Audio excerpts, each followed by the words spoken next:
आगामी स्थानीय स्वराज्य चुनाव के ठीक पहले नागपुर की राजनीति में बड़ा धमाका हुआ है। राष्ट्रवादी शरद पवार गट के युवा नेता और पूर्व गृह मंत्री अनिल देशमुख के सुपुत्र सलिल देशमुख ने पार्टी से इस्तीफा देने की घोषणा की है। आज आयोजित पत्रकार परिषद में सलिल देशमुख ने मीडिया को बताया कि वे अपनी बिगड़ती प्रकृति और निजी कारणों पर विचार करते हुए ये कदम उठा रहे हैं।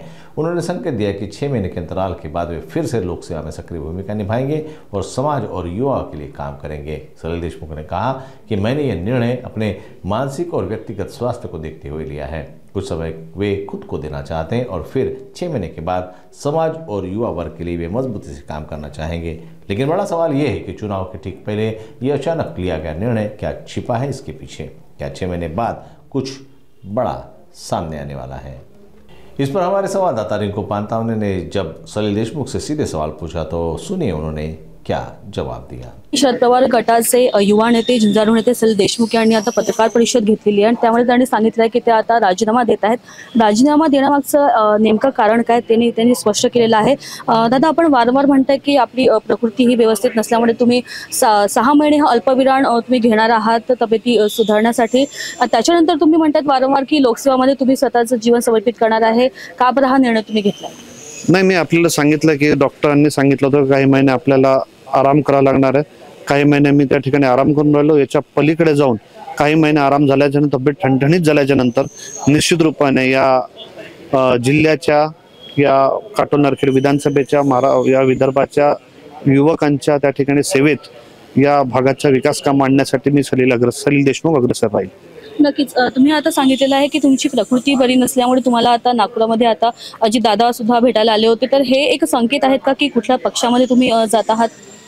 नाही, हा संकेत वगैरे काय मानायचं कारण नाही। आपली तब्येत चांगली झाल्याच्या नंतर निश्चित रूपाने आपण लोकांच्या सेवेमध्ये काम करतो। नक्कीच राजीनामा दिल्याचं चर्चा जी आहे त्या राजकीय वर्तुळात सुद्धा आता उमटलेल्या आहे, तर त्याच्यानंतर भरपूर अशी भाकीत आता येत आहेत की कुठली नाराजगी आहे का पक्षामध्ये, यावर तुमचं काय म्हणणं आहे? मी नेहमी सक्रिय राहिलोय, मी नेहमी अग्रेसर राहिलोय।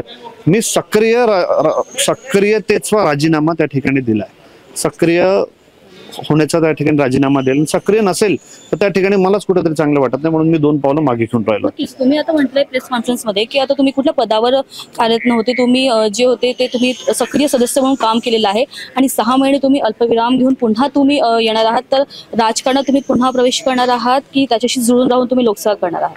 नाही, या ठिकाणी राजकारणात पुन्हा प्रवेश करायचा माझा त्या ठिकाणी प्रयत्न राहील आणि 6 महिने झाल्याच्या नंतर निश्चित रूपाने लोकांची सेवा करू आणि विकास कामं मोठ्या प्रमाणात खेचून आणण्याचा प्रयत्न करू। नक्कीच तुम्ही आता प्रकल्पाबद्दल पण बोललेले आहात, तर नेमकं कुठल्या प्रकल्पाबद्दल तुम्ही आपण विचार केला आहात? बरेच प्रकल्प त्या ठिकाणी आम्ही आणले आहेत। त्या ठिकाणी आपण पाहाल IRB 5 बटालियनचा प्रकल्प आम्ही काटोलमध्ये आणलाय।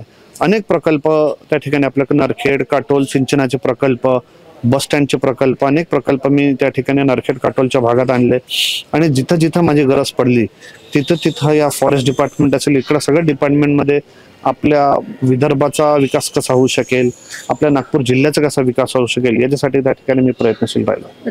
तुम्ही तुमचा राजीनामा कुणाकुणाला सुपूर्द केलेला आहे आणि ते राजीनामा तुम्ही घेत आहात हे तुम्ही सांगितल्यानंतर त्यांच्या प्रतिक्रिया कशा आल्यात? आता माझी त्यांच्यासोबत भेट होईल, त्यांच्यासोबत चर्चा होईल, तेव्हा त्या ठिकाणी त्यांच्यासोबत बोलेल।